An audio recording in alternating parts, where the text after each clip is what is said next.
Sebelum melakukan pendaftaran ke kantor KIP Aceh Tenggara, kandidat Rasa melakukan adat tepung tawar serta doa bersama untuk perjuangan menuju Bupati dan Wakil Bupati periode 2024 hingga 2029 mendatang. Kandidat Rasa saat melakukan pendaftaran ke kantor KIP diarak dengan menunggangi kuda serta diiringi ribuan massa yang antusias.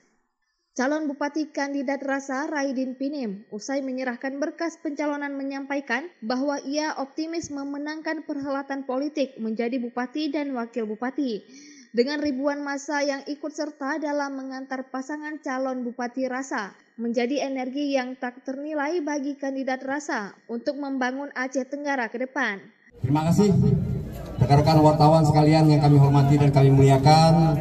Perlu kami sampaikan bahwasanya hari ini hari kedua kami mendaftar di KIP Aceh Tenggara ini dengan aman. Tidak ada satupun ribut-ribut di jalan. Saya berterima kasih kepada seluruh tim sukses saya, kepada seluruh pendukung Rasa. Insya Allah hari ini Rasa kalian telah mengantarkan kandidat Rasa ke kantor KIP Aceh Tenggara ini dengan aman. Amin. Insya Allah kedepannya pun kami mengharapkan agar situasi seperti ini bisa tetap berjalan dengan baik. Demikian yang dapat kami sampaikan, lebih dan kurang kami mohon maaf.